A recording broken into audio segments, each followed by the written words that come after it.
Howdy. You see, it's the Cowboy swag. Yes, It's sir. season 2, new energy, new content. We doing a little different. We got a different vision, a change of, not really a change of direction, but what would you call it? Kind of like an evolution Mhm. of the message, right? Yeah, we kind of adding what we talking about. We trying to show through what we wear. Holla at them about your fit today. What you rocking? Just like little urban cowboy, the hat everyday cowboy wear. I can Okay. jump on a horse. I can, jump in the car, jump on the truck. I can wrestle a bull down. This is just like urban Wrestle a wear. bull down. That's how Yeah. you feeling? Yeah, I can throw on a revolver and go to the range. You know what I'm saying? Dang. It's just me. I'm always the one that like to wear the urban wear, the rough side of things. Yeah. I feel like that fits my personality. Yeah. My wife always like, why you got to be rough with everything? Why you can't be soft and gentle? And it's like it's not that I do it on purpose. It's just who I am. Okay. Lady, I was talking to on the phone. She said I sounded like Tupac, and then she said it's not Tupac. She said my voice sounded kind of like DMX, that little. The energy, Yeah. So I guess I'm just dressing. You know, I'm expressing who I really am on the inside. I feel you. A rebel, a rodeo cowboy. Well, that's what fashion is for, man. I mean, Expression. It's expression. It's Yeah. express like different aspects of who you are, because Yeah. no person is one thing, you Yeah. know. And when you started talking about the cowboy thing, I was like, yeah, but eh. But then when you mentioned that bandana, see, now I can point to it. I was like, okay, now I can see that. I can swag that. But then I Yeah. kept thinking, I was like, but let me do the bolo tie. Right. Dress up, because that's how we've been doing the whole show, where I'm kind of more dressed up, and you a relaxed swag. So Yeah. And then same thing. it's the month of June for men, and there's also significant Father's Day. Father's Day, happy Father's Day, fellas. Juneteenth is coming up soon. So, and when our ancestors was free, we went west Okay. in the the 1860s West. and 1880s, the late West 1800s. Coast. So I'm representing that. I truly feel like that's when we was mostly. Are you suggesting that there was some black cowboys going on? Oh yeah. Well, let's get into the show then. Yeah. Because you know what I'm saying. Today's episode is about, I'm gonna say, foundational Black American Cowboys. Because when we look at cowboys, we grew up, watching the cops and robbers of the Cowboys. Right. I think the show that I used to see on TV a lot was Gunsmoke. Gunsmoke, yeah. Gunsmoke, cowboy flick. I think Clint Eastwood did a lot of cowboy content. Oh yeah, he did a whole lot. I mean, shit. I can run down, hang 'em high, good, bad, and the ugly. Right. You know what I'm saying? He did a lot of them. And you know what I'm Right. saying? So I grew up with Charles Bronson. Okay, yeah, He did a lot Charles of Bronson. Charles Bronson. The thing Yeah. is like once the cowboy persona got popular and got into into movies and cinema and stuff like that, Yeah. it became whitewashed. You didn't see us in there a lot back then. No. I know when I watched the shows Gunsmoke, Clint Eastwood, and all of the stuff you naming, it was white guys. But Yeah. the truth is there are a lot of hidden history Yeah. around black cowboys, and today that's what we're going to get into. That hidden history, significant figures from our community, foundational Black Americans who were cowboys and trailblazers in that space. So Right. let's get it on, T-Rex. Who's the first name that comes to mind when you think about black cowboys? Black Cowboys. Yeah, who's the first name that jumps out? Bass Yes. Reaves. Bass Reaves. Yeah. He was from Arkansas, right? Fort Smith. Yeah. Raised in Texas. Yeah. Now, Not that's raised. what you That's said- Arkansas. You said you think your roots are in Arkansas. Come from the Arkansas Fort Smith. Yeah. Okay. Yeah, I like Bass Reeves. I pick him.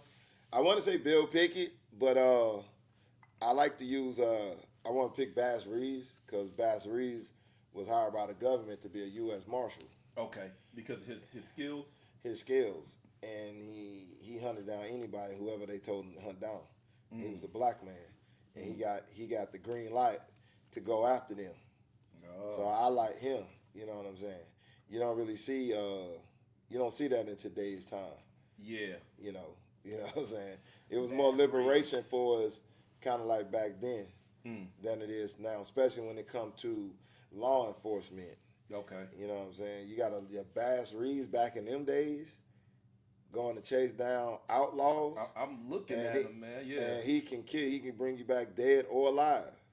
I'm looking at it. Said he was a U.S. Deputy Marshal in 1875. He was appointed, operated largely in the Indian Territory, which is now Oklahoma. And he's known for it, like you were mentioning, his exceptional tracking skills. He arrested over 3,000 felons, including some of the most dangerous outlaws in the region. Killers. Black Cowboy, Bass Reaves. He was hunting killers. Out there tracking them down. Yeah. Killers. Reputation, he was known for his bravery, expert marksmanship, and use of disguises in capturing criminals. Yeah, but a lot of people don't know he also had an Indian that was his sidekick that would help him. Okay. And that's where Sidekick. he had like a sidekick, an Indian, to help him track him. Who had the sidekick Tonto? Was that Tonto. That's what I'm about to get to. Okay. That's where the story and the legend of John Wayne came from. John Wayne. It's off of Bass Reeves. Ooh, say that again. It was off the back of Bass Reeves. Bass Reeves. Okay. That's where they got that story from, John Wayne. It was off the storyline of, not storyline, real life. The life. They created the storyline of John Wayne from the life of Bass Reeves. Bass Reeves, Foundational Black American Cowboy. Yeah. Wow. A lot of people don't know that. So he's considered a pioneering figure in law enforcement, paving the way for future black lawmen. Cultural impact. His life inspired numerous books, films. Again, John Wayne. Television portrayals, John Wayne. Some historians believe he may have been an inspiration for the fictional character, the Lone Ranger. The Lone Ranger is the big one that I used to watch. Yeah. Because they was the one the cowboy had. They used to have a mask on, right? Somebody had a mask over their eyes, if I remember it right. Maybe I'm thinking of something else. Probably like Zorro. That was Zorro. Okay, my bad. Yeah. But yeah, so the Lone Ranger. Yeah. All of that stuff. Okay. They just came out on Prime and did, I think it might probably like a season 1 or maybe up to a season 2 of Bass Reeves. Yeah. But why didn't they do TV shows back then about a real living legend that did this? Well, I think that's what I was saying. I think that was part of the whitewashing because exactly. And it was whitewashing, and back then we know because the time frame here when Bass Reeves was born in 1838. He was commissioned as a U.S. Marshal in 1875. We're talking about maybe a decade after slavery ended. So white society wasn't prepared to acknowledge the skill set of black folks at that time, and he was doing it at a high level. So I know when it went to television, they didn't want that positive portrayal, so they whitewashed it and created characters like but then also when was the Civil War? When was the Civil War? 1863. The Civil War, I think. Let me confirm. Looks like 1860 to 1865. They got all the plays. 1863, the Emancipation Proclamation declaring the freedom of slaves. So 1860, 1865 time frame. Right. Okay. Yeah. But and then when you watch the movie Glory, you notice that they started they started recruiting black men for war because we had a exceptional skill when it came to guerrilla warfare. Right. I wonder what we learned that at. Oh, I mean, shit, you can go to the Seminole War. How many years it lasted? The Seminole War started in 1817. Now, from that experience, and look how long that war lasted. For some years. Yeah. And we from my understanding, we was whooping that ass. Yep. So they was like, shit. They learned from that and said, man, fuck that. Why don't we recruit them to help us fight wars? And the thing about it was we was whooping that ass and we didn't have weapons yet. We didn't have guns. We had other weapons. Right. And we was using nature, the swamps, for our defense. Right. And a lot of them was getting sick because of mosquitoes and malaria and shit. And Our body was immune to it. They didn't know how to handle that environment. And they couldn't handle the sun. They was didn't. getting sick. So they, from the Seminole War, that's where they started studying and learning guerrilla warfare. That's why they couldn't, there was times and seasons where they couldn't deal with us. That's why they had to go down and try to fight them when the weather was cooler. Because in the summer, they couldn't get bit by mosquitoes, and they didn't know how to work them swamps. And then they also couldn't able to use the dogs because of the swamps. And then the advantage that our ancestors had back then, that they went through the swamps, they would get attacked by alligators and shit. Now, that Seminole War that you're talking about was right on the tail end of James Madison's presidency. Yes, sir. Because we talked earlier, he was a two-term president, 1809 to 1817. So that was when the Seminole Wars kicked off at that time. You talked about how James Madison suppressed the revolt history of Black Americans, right? Oh yeah, I mean, when I was doing my research, I seen where he had wrote an actual letter, a private letter, saying that, hey, we need to keep this quiet because we don't want this to hit publicity. What? Keep what quiet? What was going on? The Seminole War, the revolts. Yeah. Let's call it what it was. It was the revolts. And he said publicity, we don't want no publicity to hit the mainstream because we don't want the other slaves to get the idea that this shit is cool, they're winning, to build up their confidence, to buck at the system. And when you study your history about James Madison, he was with slavery, human property. He owned slaves. Yeah, okay. But he was also for human property at that time. Okay, he saw slaves as black people as human Property, right? yes. And this was around the time, but then he also had a secret letter, a private letter that didn't hit. It was a private letter. So that's like, nah, don't talk about this. Don't even mention this shit. The revolts, right? But then he will come back and will have an intellectual speech, right? Saying that he's not for it. Right. But you wrote a private letter behind the scenes saying that, hey, don't spread the information, don't spread the news, or whatever.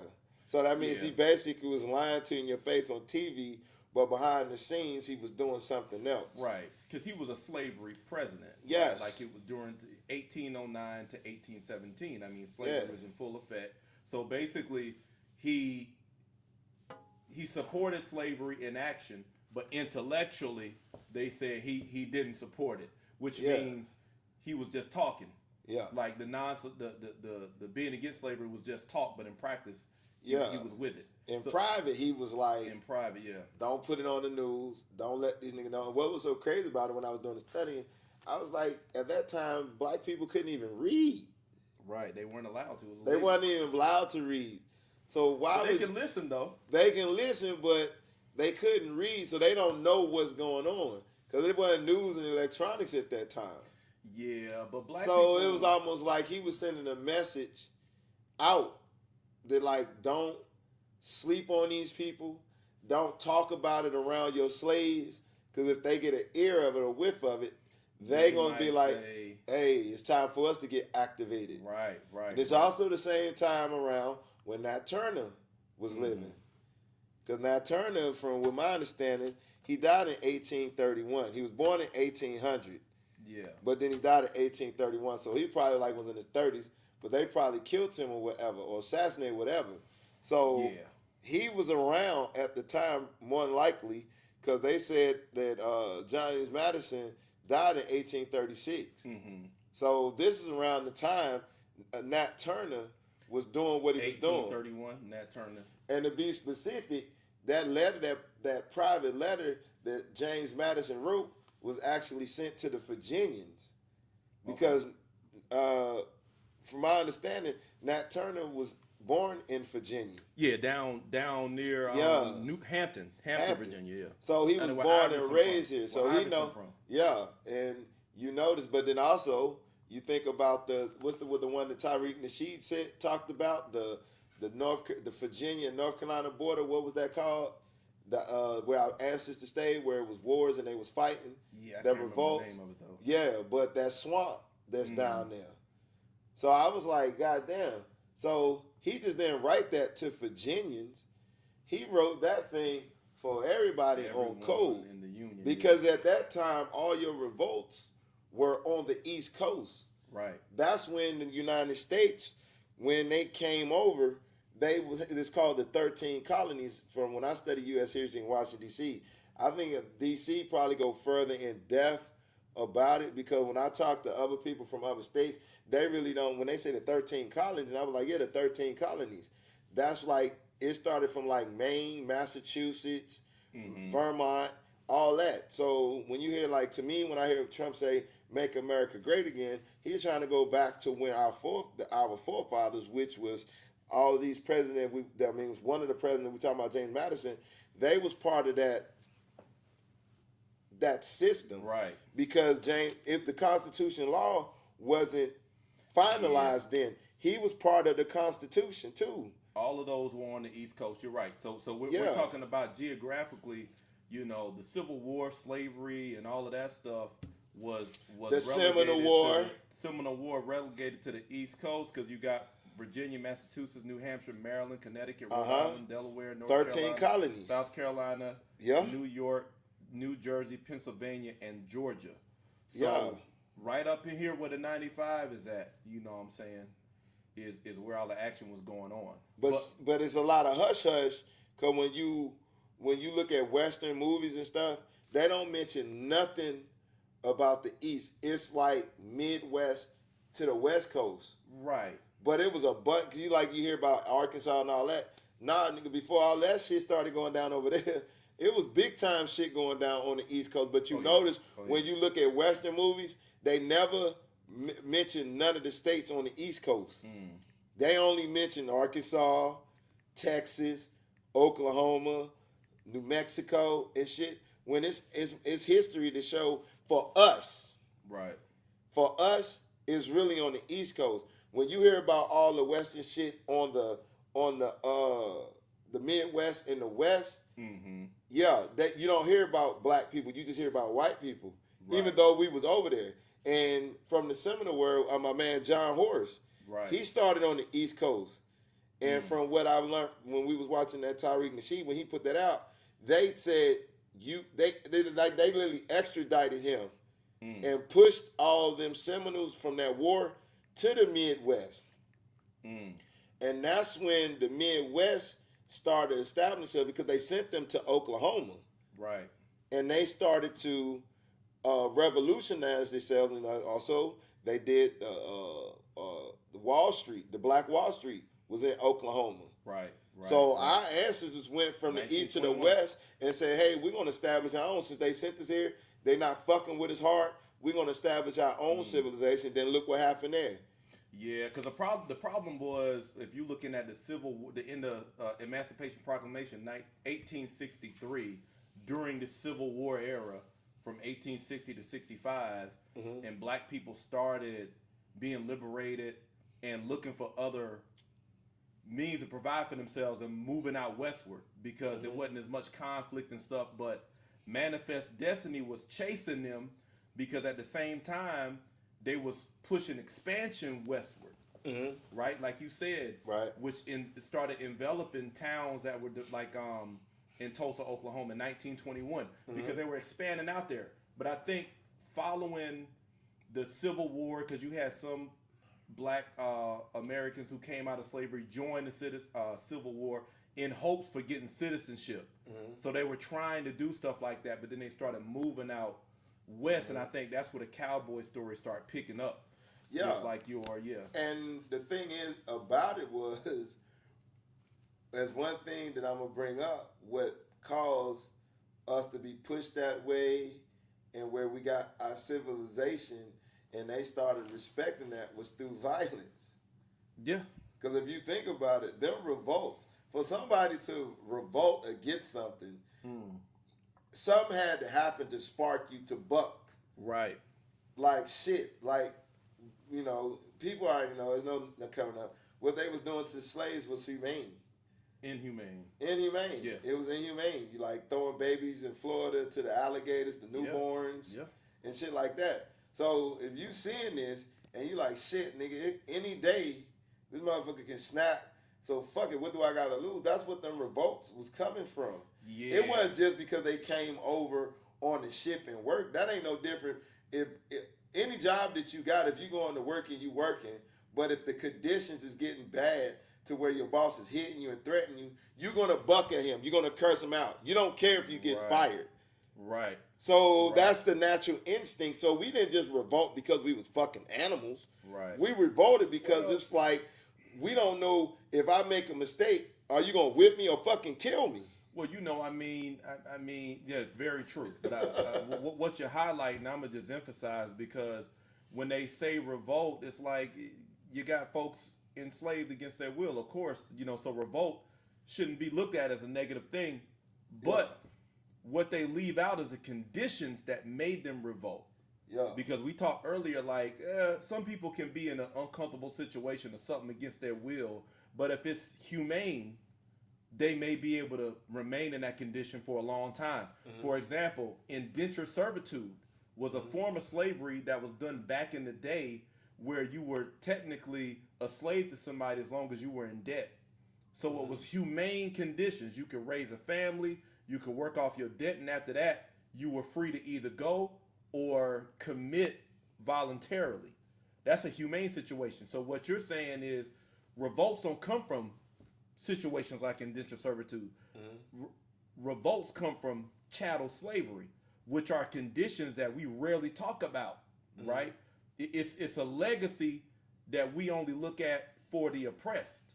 You guys were whipped and all of this stuff, and now the dysfunction you see in the black community has some of its roots there.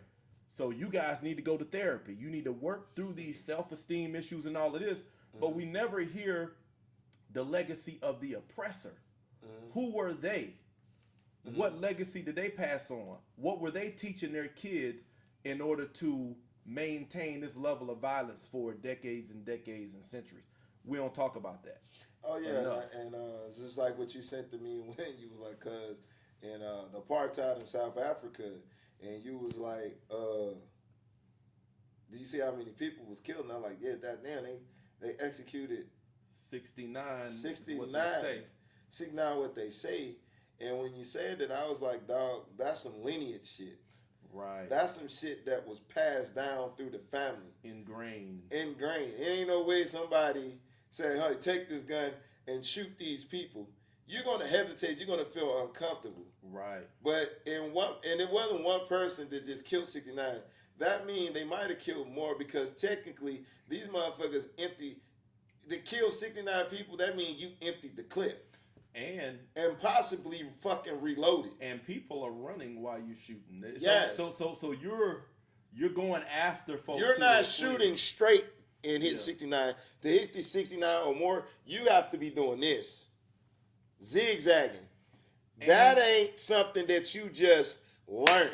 That's something that's in your fucking DNA. That's something that's been passed down, and everybody in that line felt justified. That's some lineage shit. And it's deeper than it's more than skin deep. It's deeper than racism. That's family traits. That's culture. It's a heritage of violence that's taught and from a child up. From a child up. Yes. Now I want us. We gonna put a bookmark in that, but let's lock in on the Cowboys again real quick, because when we started expanding out west, who was the first Cowboy you threw out? Bass Reaves. Bass Reaves. Any other prominent Cowboys you? Bill Pickett. Bill Pickett. What are some highlights on Bill Pickett? Bill Pickett was the one that created the rodeo. He was the one that wrestled the bull down. He was the one that taught the trick. You bite the bull, because the bull ear is very small, but it'll make him submit. He created that. He was the one that actually, they got pictures of him where he's got the bull and biting on his ear, and he got his feet digging in the dirt, wrestling the bull down. And once the bull flipped on the side, he would take the rope and do this. That's where they got when you see them guys riding the horse and they throw it around a calf and then they jump off and spin it around the tires. Right. I mean, around their hoofs, and then do this to see who can do it the fastest. They got that, but it's Right. rodeo. Bill Pickett created that. Mm. He was the originator of it, the beginner. I see that Bill Pickett is from, let me look at my notes here. Travis County, Texas. For some reason, Travis County, Texas is ringing the bell. I'm trying to figure out why. Mm-hmm. 1870, December 5th, 1870, Travis County, Texas. Right. Cherokee Seminole heritage, rodeo innovator. Like you said, best known for his pioneering rodeo technique known as bulldogging. Yes, sir. Wrestling the bulldog and biting the bull's ear? Yeah. That's wild. Mm-hmm. That's courageous. Now That would make the bull submit. it's now called steer wrestling. Uh-huh. Was called bulldog. He developed this technique method by emulating how herding dogs would bite the lips of cattle to subdue them. Okay, so he used a similar technique to subdue a bull. Okay. Bill Pickett. Let me ask you this, man, because we're doing we're doing the cowboy dress, right? The cowboy aesthetic, but it's more than that. We're invoking the cowboy energy as well. That because you got a lot of, and I feel like the vibe is moving because you got like Beyonce doing the country album, and because of her, you got a lot of other young artists who are doing putting the black thing on the country swag. And then you got the cat down there in South Carolina. I think his name is 803 Fresh. I don't want to misquote him. But he started the boots on the ground dance, right? So you got a lot of this aesthetic going on. But it's more than the aesthetic. Yeah. It's more than the hat. It's more than the scarf, the buckle, the bolo tie, and the boots. What is the spirit of the cowboy? I'm glad you said that because that's what I wanted to talk about. Yeah. I'm glad you brought that up. I truly believe people do not like to see us dressed like this. Why is that? And what dropped in my spirit, what I truly believe through observation, is it shows signs of like revolt. It shows signs of we just as equal. We reclaiming something that you actually took from us, and y'all claiming as y'all as the originators. And during that time, our ancestors had guns, and all these laws that they have now about firearms wasn't like that back then. So the playing field was leveled. Right. So they fit that to see us wearing that to wearing it to this day, it makes them feel uncomfortable because it's like we're reclaiming something that you took, and you had tricked everybody in this world to thinking y'all was the originators, and us as well. If they start there, where else they gonna go? Now they're gonna feel like shit. We missing the firearm, right? Because black people have this taboo against getting firearms because they caught up on Christianity and saying thou shalt not kill and then shit like that. But our ancestors back then in the Wild Wild West, part of their wear was a firearm, double barrels, revolvers and stuff. But see, it wasn't no laws in place, so it was an even playing field. Because you respected, I mean, you had to protect your land. Your we was part of it. We was actually at that time for that brief moment. We was part of. We was considered part of the human race before the 1900s, and they started creating laws to disarm us, and did the segregation thing. Then that's when they started. And through religion.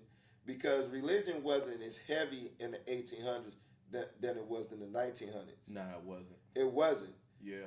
And when we took on that religion, that also disarmed us. I think we was disarmed twice, through law and through religion. Good point. Disarmed twice through law and through religion. And I think about, there's a guy named, I think his name is Reverend John C. Collop. I mentioned him in my book that's coming out soon, Life After Religion, The Journey into History and Healing. And in the turn of the century, late 1800s going into the 1900s, he was down in Georgia and parts of Charleston, South Carolina. And he specifically targeted black people to indoctrinate them with Christianity. I need to double check his timeline when he was around. I think it was a little earlier than that. but specifically indoctrinated black people, and he put an emphasis on the slave scriptures, obeying your masters. He set up a curriculum that he didn't allow them to read, but it was orally taught because white people in society were afraid of black people learning to read. So to make them comfortable, he was like, okay, it'll be only orally taught, like by mouth. And they set up the system to where you put overseers, white overseers in the church when they would gather. And the church I got saved in, God bless them folks, I love them. But when you look at their structure of leadership, they got titles like overseer and stuff like that in their titles. That came from like John C. Cullop. And that was the disarming that you're talking about. They were doing on the East Coast after the Civil War and all of that stuff, finding a way to disarm. But when we moved out west, it's like the spirit of the cowboy, I feel like, came to the forefront because you were moving away from the oppression on the East. People going out there and taking up arms. To me, the spirit of the cowboy is like sovereign. It's sovereign. It's like, I got a right to be here. I'm here. This is my land, and however I choose to protect it is up to me. So it's not a second thought to have a gun on your hip, which we're authorized to carry, open carry in Virginia, but you don't feel free doing it. Yeah, and the reason why I say that too, when you a cowboy, you think about land. You think about land because you want to have your own horses and stuff. So cattle, so you need land. That's the reason why I feel like they feel threatened, because it's almost like tapping into your roots and your culture, that what makes you part of civilization. Yeah. Because you ain't nothing without land. You ain't nothing unless you owning something. Right. And see, the black people went out west, they knew that. Even to this day, you got black cowboys and stuff like that, and black people know about land. On the East Coast, people not really thinking about land. They're thinking more about working, getting an apartment, but they're not thinking about owning land. But as you move further west, you see black people that's not selling their home because they know the importance of owning land. Right. Owning land means power. And owning land means for people to respect. Owning land, just using land, it makes the powers that be come and talk to you to negotiate, because they just can't take it because you own something. Right. It's power in the land. It is. And even to this day, you got, with that joint I showed you on YouTube where the police came with a warrant, and that black dude said, this is cowboy land. He said, well, I got a warrant. He said, fuck you and your warrant, because you're on private property. This is land. Right. And I think them people back then that stayed there through all them years, now they know the importance of owning land and property. And you can't trick them. And they also believe in the right to bear arms there. That's why I told you, like on the East Coast, and you notice it's very strict with the gun laws are very strict. I think it's from all them revolts.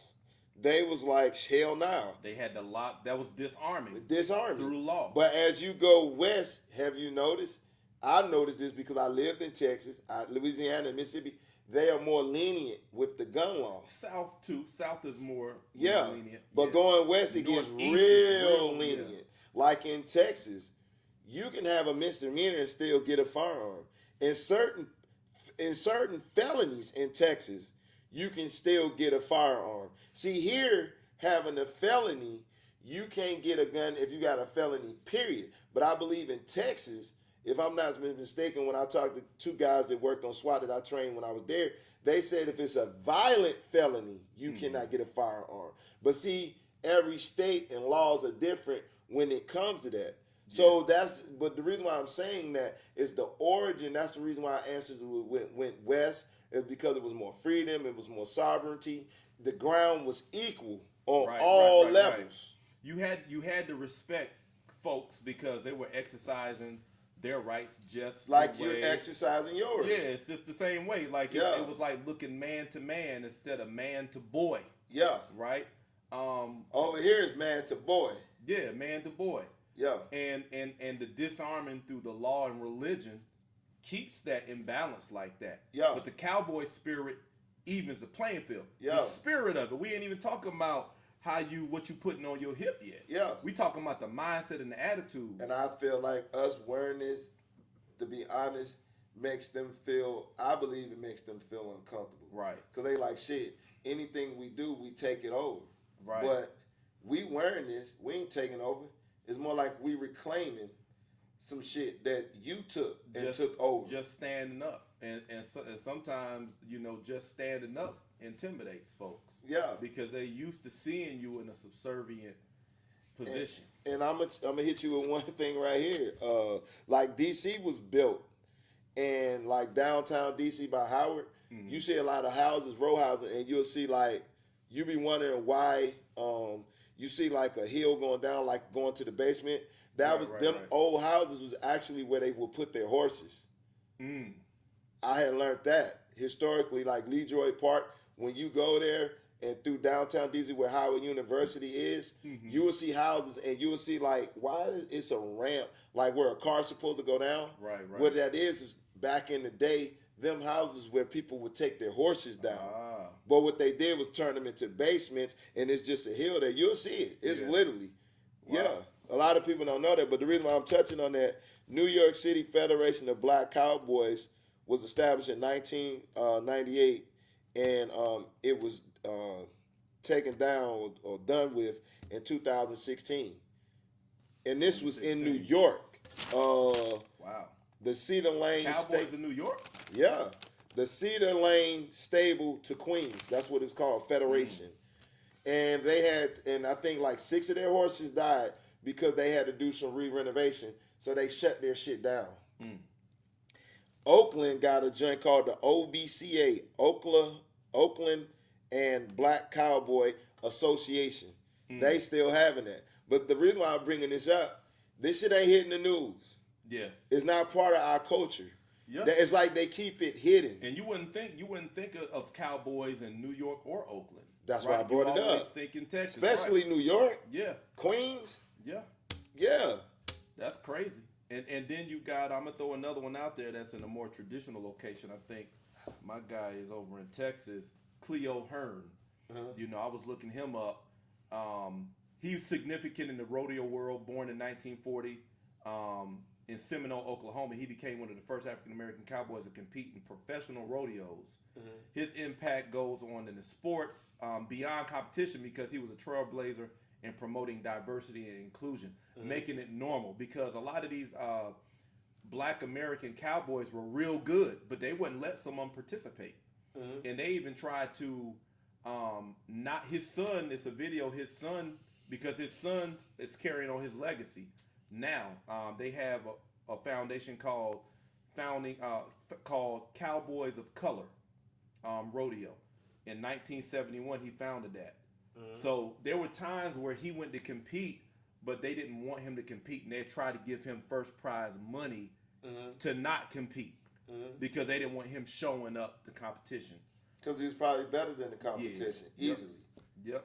And that's where I say even though we wear it, they scared for us to wear it, and it hits at a level. And I think that's because of what it represents, though. Yes. It's what it's the independence, it's the sovereignty, it's the right to bear arms, it's the... It makes you damn near look like a true American. Yeah, make you look like a true American, landowning, gunslinging,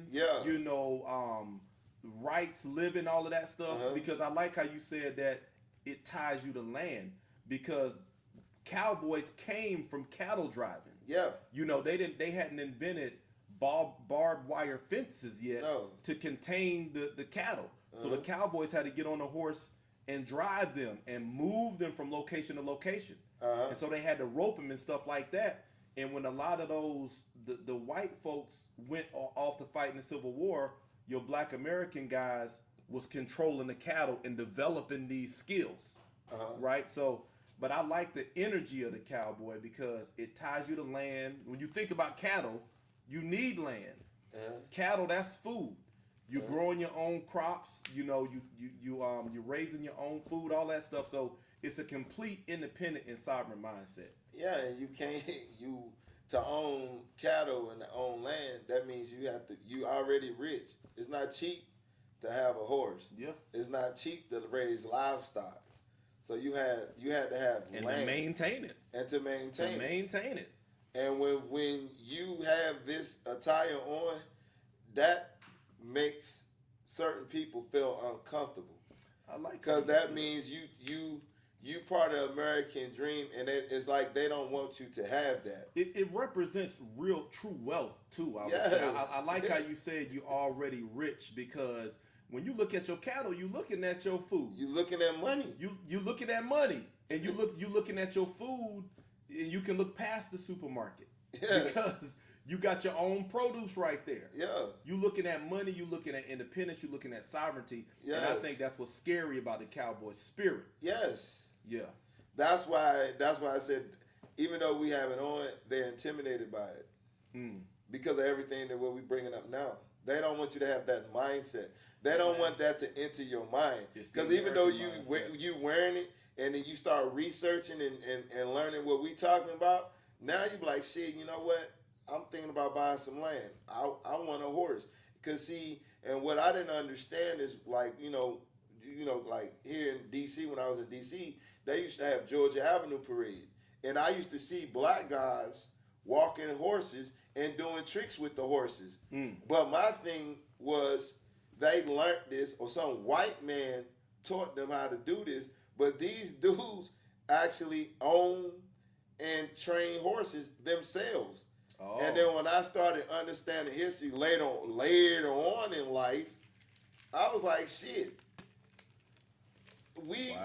You see what I'm saying? Because if you ask an average boy right now, an average kid, me and you had horses right now, we went out, and a lot of people don't even know, you can ride horses on the street right now. We can literally have a horse out, yes. See, people don't even know that. I ain't knew that. You actually can think about it. Right where we live at, they got a sign for ducks, and if ducks crossing the street, you literally stop. You cannot hit a duck. I seen that. Yes. The same thing for horses. If you can literally take your horse and ride down the street, the traffic has to obey. Wow. They cannot fuck with you because that's a horse. You can't ride a horse on the sidewalk. You got to ride the street. Just like people don't even know this, that bikes, you're not supposed to ride bikes on the sidewalk. You're supposed to ride them in the street by law. Right. You're not supposed to ride them on the street. On the sidewalk. You're supposed to ride them in the street. Same thing with a horse. See, people don't know that. That's like that movie with Idris Elba. I think it was in Philadelphia somewhere, called The Urban Cowboy, that he was the cowboy, and they was racing their horses in the street. The police couldn't fuck with them because it's a law. You can ride your horse. Do you think if you got a big enough yard to maintain that horse according to law and everything, and you take it out and walk it down in the street, you're good. You can't be fucked with it. Do you think more of us should embrace the Cowboy Spirit? Yeah. And how would you encourage people to embrace? Just start wearing the clothing. Wearing the clothing? Start wearing the clothing. Does it make you feel a certain way when you put it on? Yeah. Okay. It makes me feel a certain way, especially when I can go and Google, which all you young people like to do, Google. And you can Google and see Bill Pickett. You can read about Bass Reaves. You can hear about our ancestors moving west. And you see that they wearing this shit. Cleo Hearn, who's still around. He's in his 80s Nate Love, now. John Horse. Love, yeah. John Horse. And you see these guys wearing this shit. Yeah, and knowing that we're the originators, because again, a lot of guys, y'all probably know John Wayne, but that John Wayne's story came from who? Bass Reaves. Bass Reaves. Us. Yes. Us. Bass Reaves dressed just like how we dress. Yeah. And he was on the goddamn, the only thing he had is that star on his chest as a U.S. Marshal.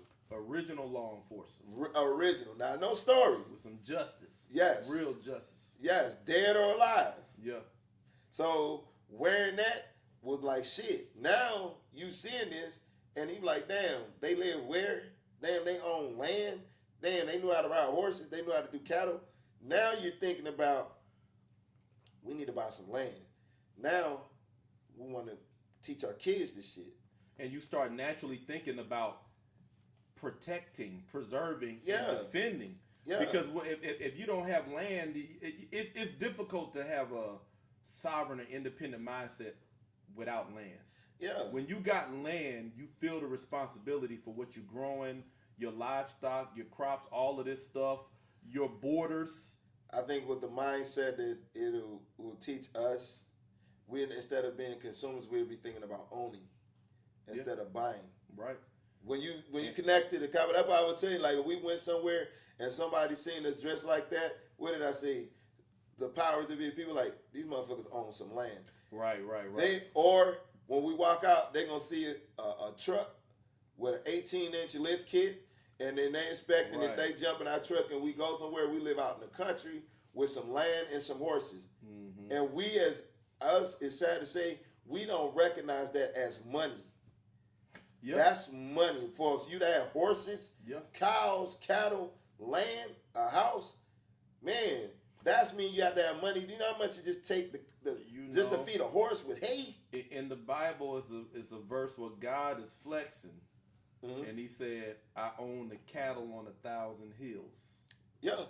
Right, because that was money back then, and it's money now. It's still money now. It's just that we're so far removed from it because we've been urbanized. Would you say urban is the opposite of cowboy? Nah, not really. Not really? Okay. The reason why I say that because, like I said in DC, it was horses. Right, but that was cowboy energy expression in DC. But right now, when you look in DC, you don't see that. Oh, you see urban. You see urban, yeah. Yeah. The reason why I asked the question is because everything we just talked about with a cowboy, a cowboy, just the energy, the spirit of a cowboy is grounded with land, with ownership, with gun rights, all of that stuff. But when you look at the urban, Black American, it's kind of the opposite of that. Now I see where you're going. I see where you're coming from. You're separated from land. Not saying you can't own a house or nothing like that, right? But you're not accustomed to seeing land, cattle. We're going to the supermarkets. We're just real far removed from that kind of thing. You know what I'm saying? You're at the other end of all these processes that really start with land and cattle. Whereas when you're a cowboy, you move all the middlemen out the way, and that's why the template is structured to where the way they got it structured and the template where they got it structured, as far as we can go, is just dress like cowboys. Because they made it to me, it seemed like they made it their business to own and control the things to make you that full Western cowboy where back in the day. Yeah. That's why it's so hard, and it starts with money. That's why I believe that's why most of your banks and everything is owned by whoever, and it's hard for Black people to get a loan because they know the power of owning land. So that's what motivates them. It's just not that they just don't like us. They know the power of land and owning land because when you own land, you can make money off of your land. That's the reason why they do not give loans. They own homes or nothing like that. Because if you get a money to own loan or buy land, you self-sustaining. You can make your own money. I think what a lot of people probably don't realize, like when you say they don't give loans for homes, you probably got some Black homeowners out there. I'm a Black homeowner. It's like, nah, I own a home. They do. But I think what we don't realize is how easy other folks get it. Yeah, that's where I'm coming from. Even when they got, and that's why I want to highlight it. Yes. Because me, if your credit is shaky, you ain't getting nothing. Yeah. Them, that credit could be shaky, bad, or whatever. They getting it. Yeah. They getting it easier, way easier than you. Yeah. And then turn around and look at you and say, hey, you need to work, you need to do this, you need to do all that, when really the standards are being relaxed. So I just think, we need to highlight that. That's why when you dress like a cowboy and you teach your kids about buying, get loan, own some land, get you some cattle, think about farming. Because when you're a cowboy, that's all tied into being a cowboy. Not owning land is farming. Being a cowboy, you know how to farm, not just with livestock, but agriculture and everything. And when you can do that, you're self-sustaining. Mm. You know what I'm saying? And that's the total opposite of entertainment. Right. Entertainment, being a basketball player and all that, don't teach you them values. Yeah. Being a no, cowboy it's by urban. default teaches you them values by default. It's urban. When you said being a basketball player and all of that stuff don't teach you them values, that's what I mean. Yeah. Urban, it separates you. Yeah, from I didn't that. understand where he was coming from, but yeah. Yeah, because I'm picturing it, you know, in the urban environment. Even slavery, the way slavery demonizes agriculture. Right. Because we see images of ourselves under forced labor and punishment and all of that. Mm-hmm. You want to separate yourself from the land because of that. Mm-hmm. So even that kills your cowboy spirit because you don't want nothing to do with agriculture because you married it to slavery. Yeah. You know, they picking cotton. I grew up around cotton fields. You know, watermelon. Yeah. I went and worked in tobacco fields before.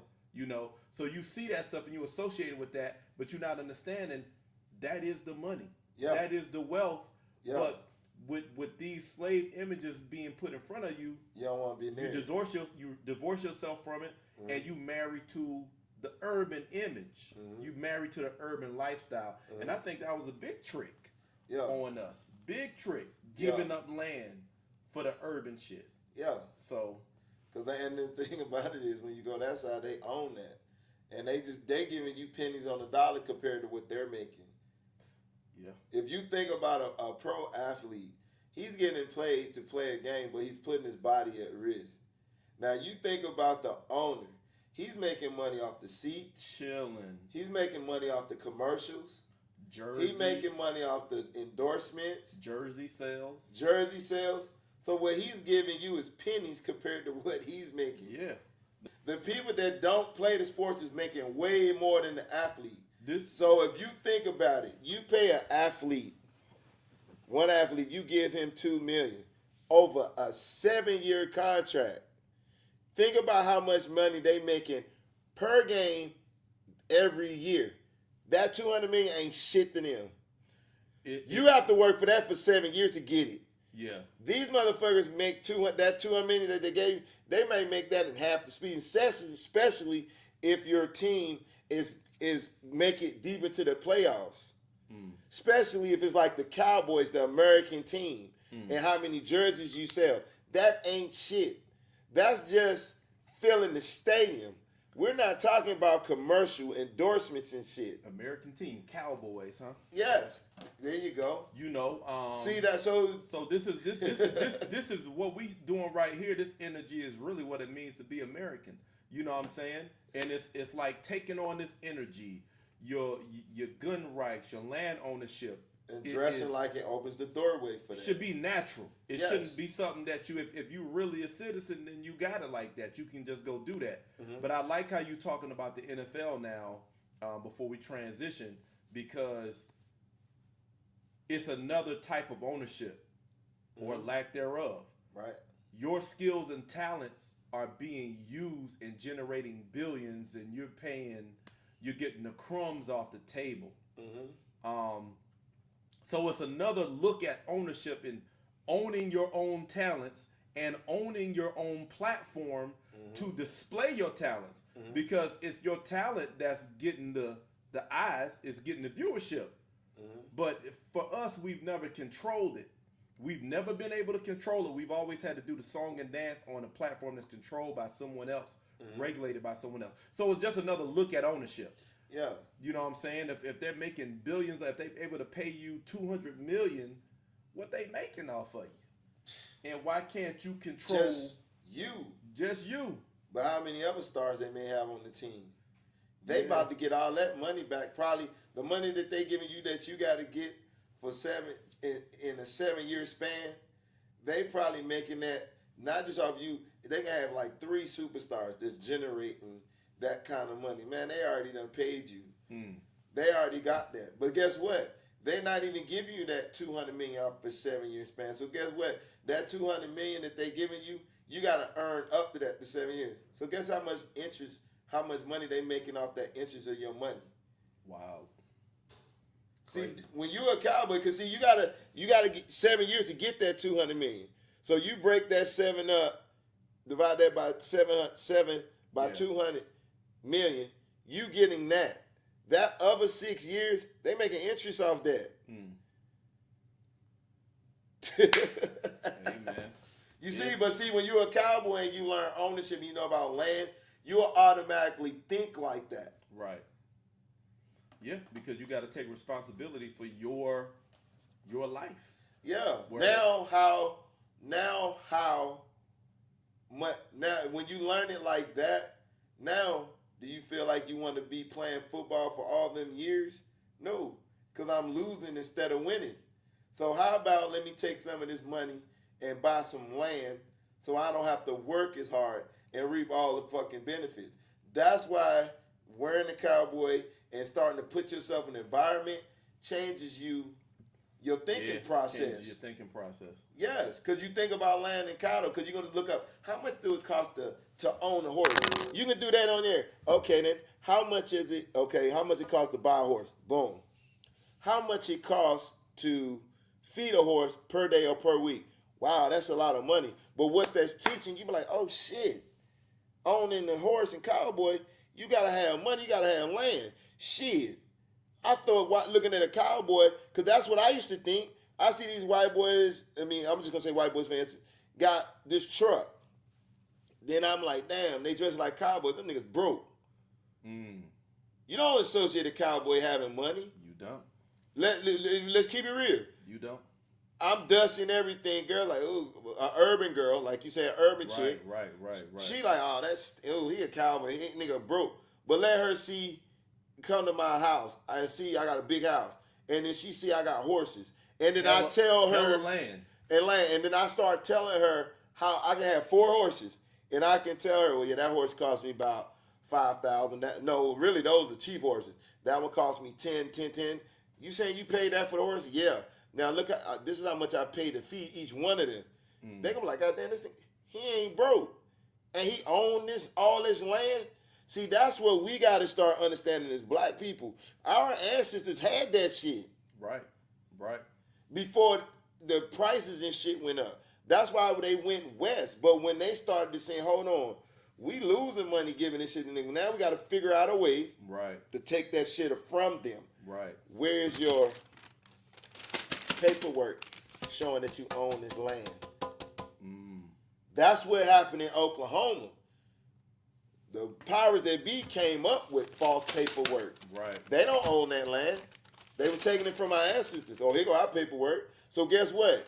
This land is ours because you don't have the document showing that you own it. Interesting. I'm just keeping it 100. That's what happened. Let's keep it at 100 because that makes me think of something else. Because you said, they started. How can we take it from them? Let's come up with this paperwork, this deed ownership. Yeah. Which a deed ownership is not bad. Yeah. But it was used as a weapon. It was used as a weapon because now we can write it up and now we own it. You don't, or you don't like it. Now we use force to take it from you. Yeah. And now we put it on record that it's ours, right? So fabricating deeds and documents to claim ownership. You know where that was started from them folks? Africa.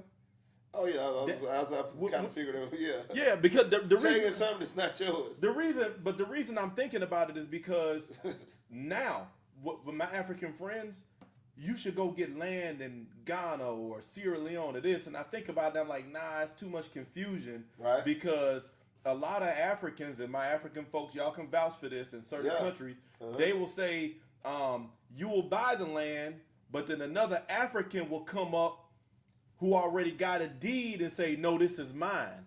Yeah, so they're doing warfare with records. You go there and you put money and you buy it and somebody go get another deed and come. Where they learn that from? What you just said. Yes. Because when colonizers came in, they was taking land like that. They didn't have no deed. They came up with it. Yeah, they came up with it. Claimed it. Right. So that dysfunction is still going on over there. Yeah. You go over there and try to buy some real estate and not know who's who. Yeah. You will lose all your money. Yeah. You will have the deed in your hand looking at it and go and somebody else over there building. Hold on, Jack, what you doing on my property? Yeah. I got a deed too. Yeah. That's why I say, man, I can't do that because I'm not clicked in. I got friends over here who from Africa, but I don't know nothing about y'all system and how y'all doing that over there. Yeah. To go put some money and have somebody talking about they got a deed. Yeah. But that screwed up mentality came from colonizers who came doing just that. And we not knowing the proper paperwork to have, so when they do come, oh, he got that's why they ask you, where's your paperwork at? Right. Let's see the deeds, because they know you don't fucking have it. Right. They know who has the deeds. So now you be like, shit, then they do this to you. Well, since this land is yours, you know you got to pay on this. They know you don't have the money to pay on it.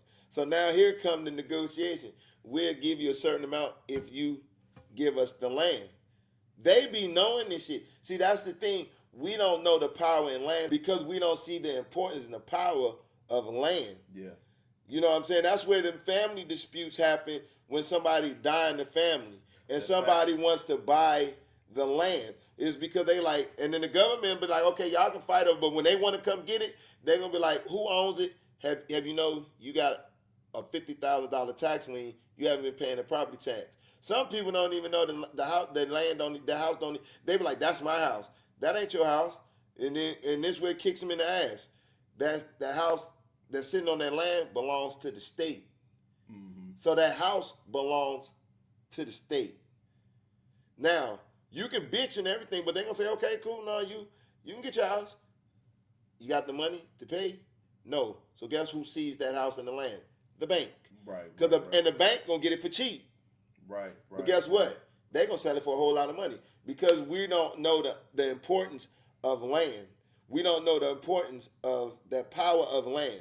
We thinking that it's bullshit because we so distracted. That's why I feel like when we tap into wearing cowboy and learning that, we inevitably learn the values that what we talking about now. And that's one of the that was a strategy of urbanization.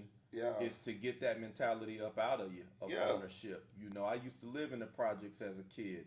Mm-hmm. You know, in up north you got the ghettos. You know, you got them concrete jungles, ghettos, these towers. You know, like the United Nations, folks all up, squeeze all up in there in a tiny square footage of building. You got thousands of people, right? Nobody got no sovereign mindset. You want everything you own is borrowed. Yeah. Right? You're not even getting you're not even putting your feet on the ground. Everything concrete. So it's zapping all of that out of you. It's zapping the independence out of you and replacing it with a dependence. Yeah. So you start building values, you start building norms and culture and all of that stuff around a dependent model. On a shaky ground. Shaky ground. But it's the urban model is a model of dependency because you won't own shit. Yeah. It ain't nothing but tycoons and billionaires who really owning that, who controlling that. Yeah. You just live there. Yeah. How old boy said in Train Today, I forget the first part, but he said, I run this shit. You just live here. Yeah. He was talking to people who was in the hood. Yeah. He said, I run this shit. You just live here. Yeah. And that is the message to urban folks. You don't own shit. You don't run shit. You talking about your block, whatever block, this and that. You don't own shit. You just live here. Yeah, because whoever owns that land, if they want to build something on that land, they're going to shut all that shit down that you saying this is my block. They're going to show you who block it is for real. And we trying, it's psychologically, we trying to own graffiti tagging. Yeah. I'm a tag. I'm going to put my name on something. So I feel a sense of ownership. This is the urban environment struggling for sovereignty. Yeah. Graffiti. And I love graffiti. Hip hop culture. I used to draw graffiti when I was young. But that's what that's in the psyche. That's really what that is. We're supposed to own stuff, but we're in a concrete jungle. Let me tag my name on it. Let me tag my crew. Let me claim this block. Let's go to war with that block. Meanwhile, you don't own shit. But it's the sovereign in you trying to stand up. But the real way to make that sovereign stand up, do it like this, baby. Go get that land. Start looking at that. Now, the add on to that Now the United States done made it to where it's only so much land you can buy now. You can't buy but so much land now. That's why a lot of people's buying up everything. Because once that's bought up, you can't buy nothing. That's for a reason. Of course. That's on purpose. This is a so larger now, if all the land is bought and you want to live somewhere, they can basically say, I want this, you got to move. So guess what? You think people homeless now? That's why your boy Bill Gates bought up so much land here in the United States.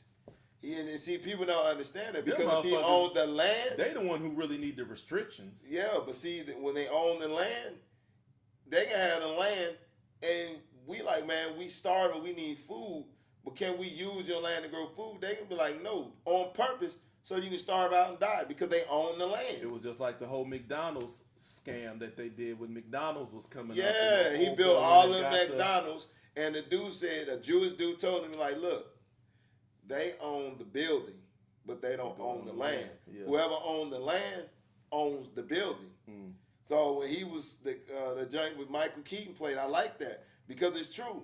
He went behind them and said, you know what, since y'all don't want me to take my ideas, I'm going to own the land and I'm going to force you to do the milkshakes. I'm going to force you to do it because guess what? Right. If you don't do it, hey, okay, well, since y'all don't want to do it, y'all got to move y'all building off the land. And he knew that they didn't have the money to do it. That, yeah. So guess what? They had to compromise. Yeah. Control. It's strategy though. Yeah. It's strategy. Yeah. But it's a devilish strategy. Yeah. You know what I'm saying? And they cheating and they know they cheating, but it's all good, you know what I'm saying? Uh-huh. For the Cowboy thing, any last thoughts on that? Cowboys? Nah, I just say just take time and go cowboy shopping. Yeah. Yeah. Get in the spirit of it. Get in the spirit of it. It reap benefits from it. Yeah. You'll reap benefits from it. And look into the names that, we talking about T-Rex throughout. Baz Reaves. What was the other guy? That's his name. Nate Love.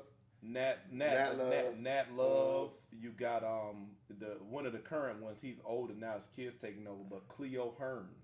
Cleo Hearn is doing this thing out there. So a few names for you to look at, remembering that this started with us. You know what I'm saying? So put your swag on it. Make it look fly, because that's what we do anyway. So and the doors will be open. You'll start to learn about owning land and stuff like that. That's where the real money is at. Facts. That's really living the American dream, owning something. The American dream. All right. Well, that is the end of our episode today. We appreciate y'all watching. As we always say, make sure you don't watch and hide. Like and subscribe. Until next time, we out. Peace.